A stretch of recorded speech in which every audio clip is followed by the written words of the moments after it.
Good morning, everyone. Welcome to the Rangers Review morning briefing. It is Tuesday, the 16th of July, and for the second day in a row, I'm joined by Joshua Barry to talk all things Rangers. How's it going, Joshua? Yeah, going not bad, Derek. Enjoyed reading Chris's interview with Danilo on the website today, which we'll get into, I'm sure, and a few more talking points. I also thought, listened to Philippe Clement's RTV interview yesterday, which was pretty interesting as well. So lots to get into as ever.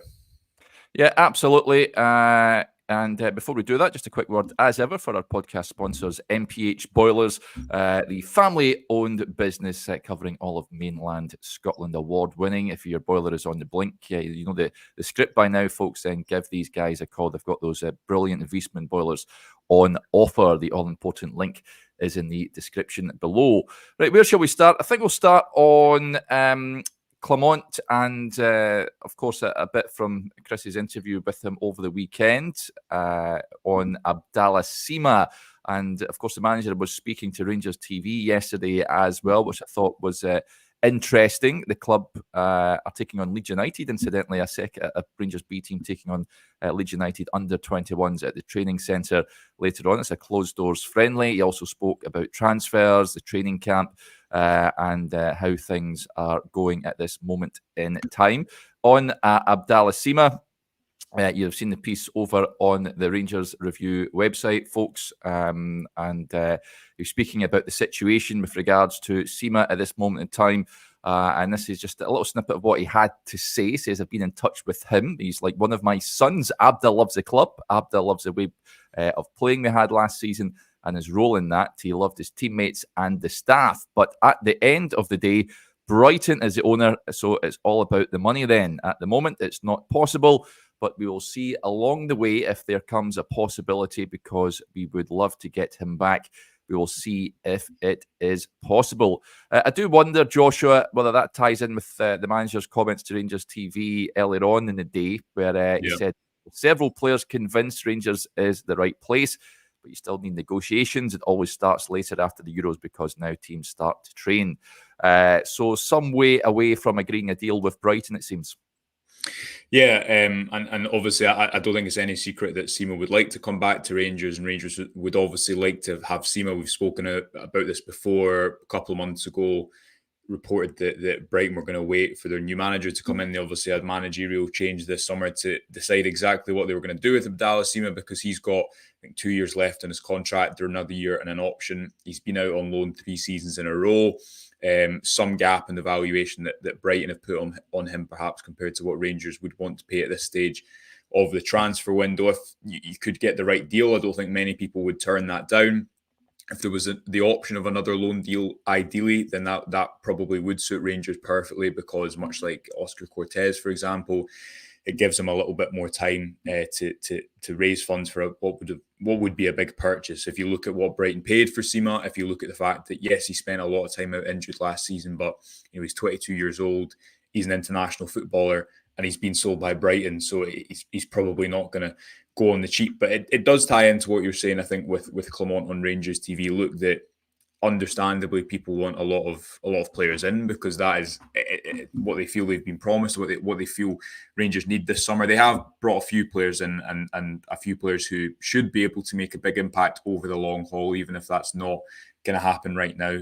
Again, we've reiterated over the last few days, or I have, that I think Rangers do have the right recruitment policy now. It's just that they're working in this transfer window with one hand tied behind their back, because Clement and Coppin and Co have a number of players who they can't just sell, they can't just get rid of, much as Clement is saying there. There is some players who would like to come to Rangers, but it's about timing as well. And that's the difficulty with trying to do so much work in one window, and as I say, why it feels like they do have one hand tied behind their back. But that puts it back to you, Derek. I don't think anyone would turn down the opportunity to see Abdallah Sima again, certainly not anyone within Rangers, but it does feel like a perfect example of one of these transfers that, if Brighton can't get the money for him, I think it's unlikely that he goes on another loan deal, but perhaps there is a deal that Rangers can do down the line. But at this point in time, given the valuation that they'll have on him, given what we've heard from Clement about needing to raise funds, and I think given the other areas that Rangers need to strengthen in as well, and don't get me wrong, I think the wide areas in the front four in particular is one of those, but if it is going to happen, it definitely will be one that happens down the line and instead of in the immediate future. Yeah, as much as we would like to see Abdallah return to the club, at this moment in time, the financials don't work for Rangers. It's pretty similar to Utrecht and Sam Lammers. They're unable to afford Lammers at this moment in time. Similarly with Rangers. That may change, of course. Who knows, with the Champions League qualification, or as you say, Joshua, if certain players head out the door, then that would bring in some much needed funds to go and spend on new players. But yeah, that was an update from the manager on Abdallah Sima. Interestingly, he spoke about the medical situation as well. We know he spoke about it in press conferences last season. This is what he said on that, folks. He said, I don't want to go into too much detail because I also have respect for people who were in the building. We had to raise the levels there and to do things better. It is not only one thing that because of that we had a lot of injuries. There were several things. It is not about pointing to one person or two persons or whatever. It is about a lot of things, about raising levels and quality to get a better total in that way and to get better players. I am very confident the changes will make that better. Proof will be in the pudding. I mean, it wasn't a good start. We touched on Nico Raskin's injury, which was an impact injury, poor tackle at the weekend. But hopefully we don't have the injury problems we've had, not just last season, Joshua, but seasons gone by. Let's just hope that the manager, the changes that he's made with regards to personnel and the medical side of things will prove fruitful. Yeah, and consistency, again, to reiterate a boring point, but if you're think about the style of football Rangers were playing last season before Clement came in and after, the different ways in which they press and the intensity of which they play at in different moments of the game. It's all football is so specific these days, isn't it? Especially when players have to play so many games in a successful season. Rangers can play well north of 50 games. So consistency should go a long way, especially individual injuries. If you think of someone like Ridvan Yilmaz-Derek, who is now established himself as Rangers' first choice left back. I think everyone can see his quality. You can see that he's got the attributes to kind of play with the pressure at Ibrox and has really grown last season. But there's still that question of, but can he play X number of games in a row? That's why I think it's so interesting that one of the first moves Rangers went for in this window and obviously tried to get in the January window was Chefty, because although he's not going to be first choice, and although I believe he can play higher up the pitch as well, and much like Robbie Fraser, you've seen him more, I think, through necessity than anything else, playing as like a backup left winger at points. Chefty will need to rotate with Ridvan because Rangers can't rely on Ridvan to go and play 50 games. Much like I think you saw with Clement's comments regarding Tavernier and Goldson when he was speaking about their future and being relatively candid. He was also saying that they can't go and play the number of games they have in the past. Maybe a few years ago they could have. Maybe that's just his opinion compared to other managers. But he thinks that effectively you can't be on top form if you are playing every single game every 3 days. So as you say, proof will be in the pudding. It needs to be for Rangers because for all the talk of new transfers, the availability issues over the last few seasons have been terrible. The amount of money that they've had sitting in the stands, the amount of new signings they've not been able to see the best of. Danilo, as an example, is slightly different again because then you have the bad luck injuries, don't you, where it's the face fracture and the knee injury, and it's not so much about, you presume, about muscle or conditioning, but it's just about the freak accidents, much like what happened to Nico Raskin the other day. But when you have so many injuries that do feel preventable or injuries that continue to happen, that obviously doesn't carry through as much when there is the impact injuries. It needs to improve so much because you look at the cup final, Rangers had 7 players still missing. They didn't have a natural number 10 to bring off the bench. Abdallah Sima actually hadn't played through the middle much, if at all. And it's those small margins that you need to be successful. You need the depth of your squad. And again, that's something that needs to be rectified on the injury front this summer, doesn't it? Yep, I'm sure Robbie Fraser will hoping to have a say in that left-back situation as well, fresh from signing that new deal. So it will be intriguing to see how that plays out over the course of the season. And comment comes in, we'll move on to Danilo. Maka says, morning guys, great piece on Danilo from Chris. We wish him well for the coming season. Absolutely, let's hope he has a very good season, Danilo, because hugely unfortunate last season. He had that facial injury after scoring against St Johnstone. Then he had the tackle at Hearts that ruled him out for the entire campaign. After that, he's sat down with Chris. He's spoken about a number of things. Had to learn to walk again which is quite incredible. He talks about his faith and hoping to repay the Rangers supporters as well. You can read that in full over on the Rangers Review website, folks. The link is in the description below. The old cliche, Joshua, like a new signing. The jury's still out. I've said this before. Jury's still out for me on Danilo. For me, I felt that Rangers perhaps overpaid for him last summer. He was, by all means, a bit part player for Ajax and Feyenoord. Don't get me wrong. I think he's a decent player, but we need to see a bit of payback for the £6 million that Rangers paid for his services, and hopefully, touch wood, he can steer clear of injury, and it just provides Rangers with a different option up top. Do you know? I'll test you. Do you know how many 90 minutes he played in the league last season? Guess. This is overall, not just starts, but how many actual 90 minutes he played collectively? What? Nah, 6.7. Right, so you're not far off. Right, 5 league starts. I've actually got this minutes graph. If you want to take the banner away at the top, Derek, this minutes graph, basically the blue is where he started, and the red is where he came off. So you can see there he played 3 or 4 full games, started 5 games. But if you look at the grey, that's where he didn't play at all. And imagine you'd shown that to people when he arrived last summer. To my memory, the excitement surrounding Danilo's arrival was pretty, high, because he was a Brazilian striker, because he was coming at a good age, because of the money that had been paid for him, because although he wasn't Feyenoord's starting striker when he left, he had been at a point in the season before, and he missed a few big chances, and that's kind of been held against him. Normally when players are out injured, they get better, don't they? I feel with Danilo it's kind of been the opposite, and he luck worked against him so much, because even think about that goal where he fractured his face or his cheekbone, which just looked absolutely horrendous. But he actually scored a really good header. And yes, he missed a few opportunities. Again, every striker is going to. But I think he gave you a lot more up top as a forward, and Rangers really lacked that for a lot of the season. Yes, Dessers went on to score 22 goals, but he couldn't get you up the pitch in the same way. I know he's not a big player, but he can still hold the ball up. He's better at dropping into midfield, although he's not going to drop that deep. And I just think if you gave him a season, yes, he's going to miss opportunities, but he's also going to score a lot of goals. You're right. There is a lot of unknowns about him. And I think that he, again, just obviously I wasn't speaking to him myself, but coming through in the interview, I think there is that sense of urgency to go and repay the faith and the excitement that was in his signing right from the start. He's one of these players who arrived and kind of had a song right away because there was so much excitement about him. Rangers still need another striker if and when Cyril Dessers is to go. We know that Hamza Gamani is a player who will contribute, but maybe more one who is going to contribute, especially in the first half of the season, more from the bench and more from odd starts than starting every single week. You'll need to adapt to the league.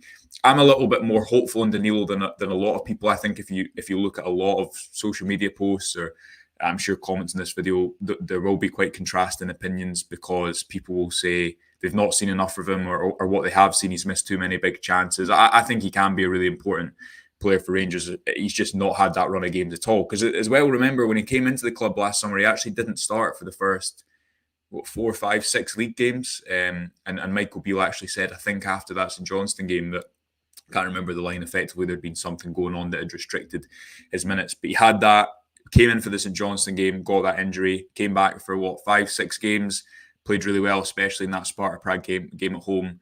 And I think was playing relatively well away at Hearts, away at Dundee. Had missed a couple of opportunities, yes, but then gets that unfortunate injury and is out for a long time. So you're right, we need to see more of him. But from his point of view, I'm sure he feels he needs more of a chance. He needs more of a run to actually get up to speed in Scotland, which those 2 injuries have restricted him from doing so far.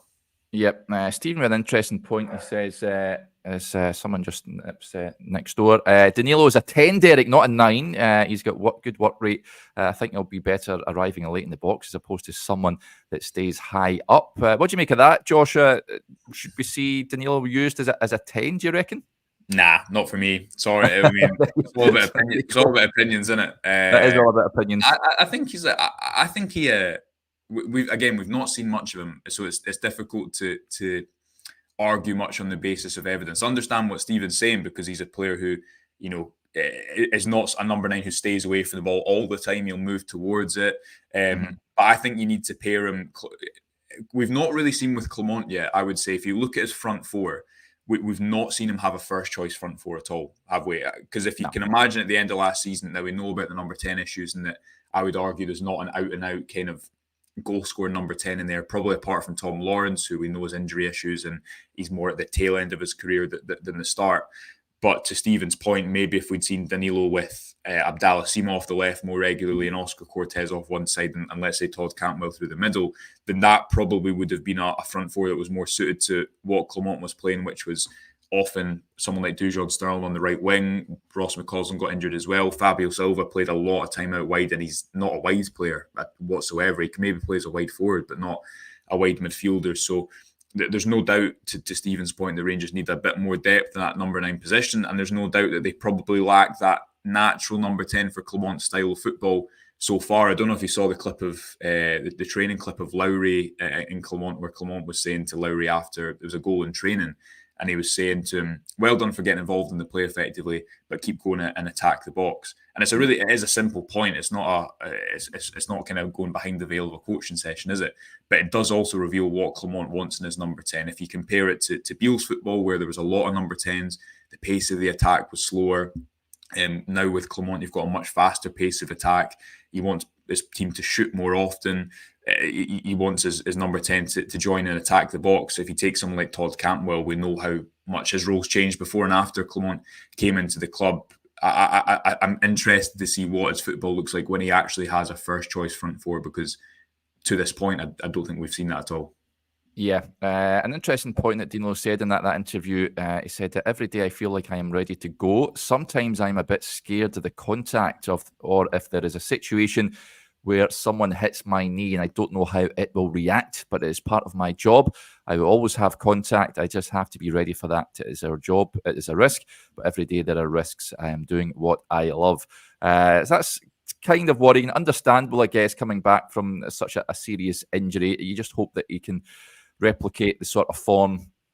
No, you sort of said the sort of jury's out, but you can get back up to a really high standard and really contribute for Rangers this season. But after any serious injury, you do wonder if they can come back to the same player. So, it was good to see him, incidentally, at the weekend, coming off the bench, and I'd imagine we'll see him in various stages throughout the next 3 pre-season matches on the horizon, starting on Saturday against Manchester United. Who knows? It might feature today or not.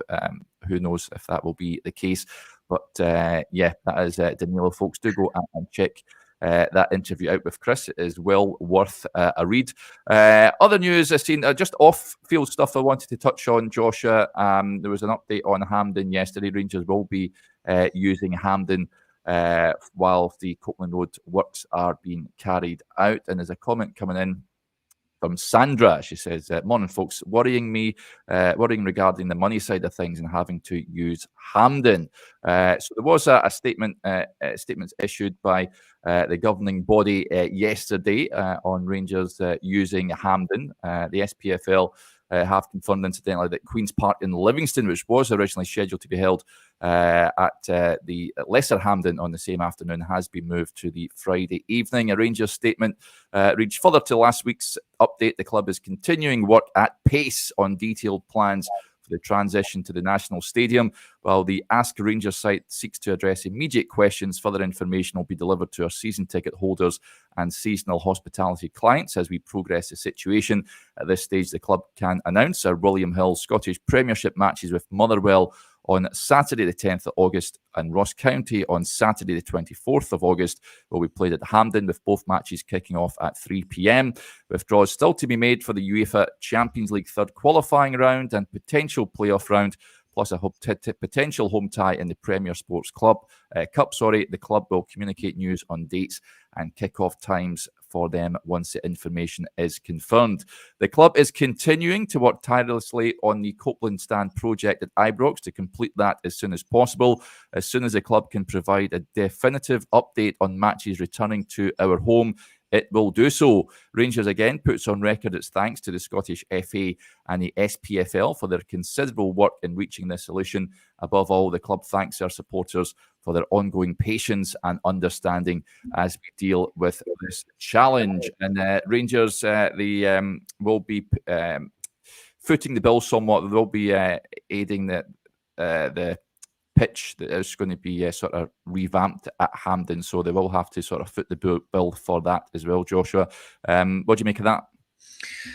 Well, I mean, I think people will be happy to know where they're going in August. I think if you're looking on the bright side from a Rangers point of view, they've not went and confirmed 4 or 5 games. It's only 2. Remains to be seen exactly what that time frame will be for getting back to Ibrox. Listen, we've covered it before, haven't we? It's far from an ideal situation. You need to make the best out of it. The pitch is an interesting one, and I just wonder how much that came into the decision between Murrayfield and Hampden, because we know that at points Hampden's pitch hasn't been great. It's also been better as well. I think it was a couple of seasons ago, in particular in the League Cup, when it was really bad. The more that these things can be sorted out, and now in the short term at least, it is obviously, as you say, financially it's not an ideal situation, but at least Rangers know where they're playing. It can be put on the back burner for now, and they can focus on what is ultimately the most important thing, which is that they need to go and win those 2 home games, don't they, as they start a really difficult season. And then you just hope that it is not a number more games being confirmed at Hampden, but we'll have to wait and see, because if the summer has taught us anything, it is that anything can happen, and we'll probably have a clearer picture of that in the next few weeks. Yeah, I know that, but I spoke to Chris when he was over at the training camp in Holland. Rangers had their ground staff out there before the team headed out there just to get the pitch in shape because of the state of it at the winter training camp over in it was Spain, wasn't it? Manga and Kieran Dowell, it was a bad pit. I think a lot of the pitches weren't quite up standard, and Kieran Dowell then suffered an injury which kept him out for 3-4 months, and that was at a time where he actually was starting to break into the team a little bit. Yeah, so I don't have I think that it's probably similar here. Part of the agreement, Rangers are helping with the accelerated pitch growth programme at Hampden Park, is what was said as part of the agreement, to make sure the playing surface is ready for the club's first home match. So there you go. A lot of comments coming in saying, is this affecting the transfer budget? At this moment in time, we don't know until we hear from the chairman, and whether we do, then we don't know. I'd imagine it is having an effect, but then of course you'd imagine Rangers have insurance with regards to the building work being carried out. So until we hear from the club about the ins and outs on that, we're just speculating at this moment in time. Wanted to touch on, well, first of all, I'll address this. Derek H gets in touch. How do you add your WhatsApp channel? Cannot locate it. This is our launched Rangers WhatsApp group, folks. You can join us on there. The link, Derek, is in the description below this video. So if you click that, stick it in the browser, it should direct you to the channel. Just click follow, and then that'll be you in the group. You can get up to date with all the latest breaking news coming out of Ibrox and interviews, that sort of thing. So let us know how you get on. If you have any issues, give us a shout and we'll help you out as best as we possibly can. Transfers, Joshua, a bit of an update. We talked yesterday about Joan Jordan, the Sevilla midfielder, was left out of their team. I think they were playing a friendly. Was it yesterday, or they're gearing up for a friendly? He's been left out of the match, the squad. Incidentally, their sporting director, Victor Orta, you may remember him, folks. Yes. He was the sporting director at Leeds United. Bit of a live wire, animated figure. He also spent time at Middlesbrough as well. He's told Jordan and another player that they're not part of the project, Adnan Januzaj, who used to be on the books of Manchester United, incidentally. So the 30-year-old is free to find another club, and it's whether Rangers can get a deal over the line. We know there was a loan bid rejected over the weekend because Sevilla wanted Rangers to pick up more of his weekly wage. So whether they can reach agreement or not, it remains to be seen. But he is a player Rangers are looking at. We touched on yesterday as well, the boy Nias from Young Boys, and it's clear Rangers looking to add bit of experience there, Joshua. And this point from Empire, I noticed earlier on, he says, good morning, you fabulous pair. I saw on fan media someone asking Why are we signing young players and project players when we have no money? Do you think we should be signing more experienced players? Well, I think the manager did touch on this. He would be looking to add more experience going forward after signing a load of young players for the future. And these two players, well, especially Jordan, who Rangers have been heavily linked, certainly fits into that bill. Yeah, I mean, the noises initially at the start of the summer suggested that the younger profile of player that Rangers were going to go for, and Clement referenced this in one of his interviews this week, didn't he, where he was suggesting that if he was only looking at the short term, and this is effectively what he was saying between the lines, what has been done before. If he was only looking at the short term, he would only go for experienced players who could do it now, not someone like Hamza Igamani, who might take a few weeks, months to get up to speed. But effectively said that mistake has been made before, and we cannot do that. And that is encouraging, because that is the right decision, I think. If you look at the 7 players that Rangers have signed permanently since January, only Liam Kelly is over the age of 28, and he's obviously came in to play a specific role within the squad. So that is fine and well, and that is good. Someone like Connor Barron should be able to I think, play a part pretty quickly. Chefte is the same. We've seen with Mohamed Diamande, he's only 22 years old, but in terms of the games he has played, he is an experienced player and is starting to play like that.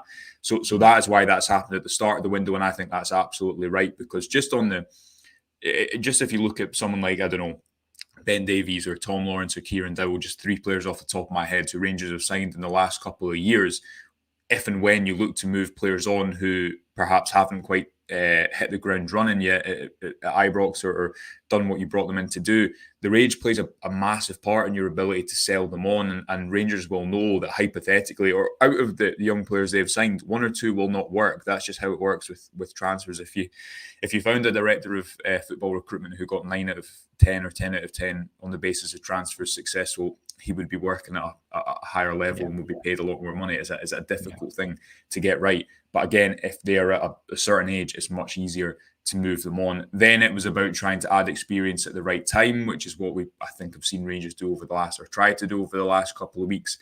That ties into Clement's comments yesterday on Rangers TV about trying to find the right deal with clubs, having spoken to certain players, and the base in midfield, again, touched upon it yesterday, didn't we? That is an area Rangers really need to strengthen in, because for me, they've not got a natural number 6 at the moment. I think Diamande can do it. I think Raskin can do it. But if you look at those 2 players and Connor Barron in particular, they're players who have a lot of energy, who are going to get up and down, especially Raskin and Barron. Whereas I think Diamande, you just don't want him doing everything. And he can play deeper, but I think he's probably more effective in that kind of in-between role. And that's what he was signed to do under Philippe Clement. So there is a need for not only depth in the central midfield, but also experience. You look at the age of those 3 players. Raskin's 22, I think. Diamande's 22, Barron 20 or 21. If you were to go and add then someone who had a little bit more experience, whether that be age-wise or game-wise in that position, then I think that would be a position that Rangers have to fill, because John Lundstrom played a lot of football last summer, didn't he, last season, and Connor Barron isn't going to come in and replicate that right away. So it's definitely an area I think Rangers need to strengthen in. Yep. They're identifying players they're looking to strengthen in that area. We'll just round off a couple of comments that are coming in. First of all, big good morning to Broxy Brun, aka Murdo, who's tuning in. He says, "Morning, boys. Good show as usual. Over from the Bangkok Bears to do the Ibrox tour and museum today. Good stuff, Murdo. Hopefully you enjoy that, buddy, and good to hear from you." And Aldo gets in touch, says, "Derek, any chance of a birthday message for Melissa? 13 today and a staunch Rangers supporter." Yeah, absolutely. Happy birthday, Melissa, from everyone at the Rangers Review. Hopefully you have a fantastic day celebrating your birthday. Right, that'll do us there, folks. Thank you to each and every one of you for tuning in as ever. It's much appreciated.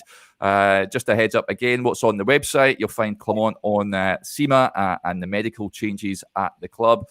You can also read that brilliant interview Chris has done with Danilo over on the YouTube channel as well. I was on yesterday for the first of our latest Q&A show yesterday. Another bumper show, as you can imagine, again yesterday. So do go and check it out, those of you that are Rangers Review Extra subscribers. Right, we'll wrap up there. Thank you again, and we'll speak to you tomorrow. I'm on with Stevie tomorrow, so we hopefully you can join us then. Until then, enjoy the rest of your Tuesday. Bye.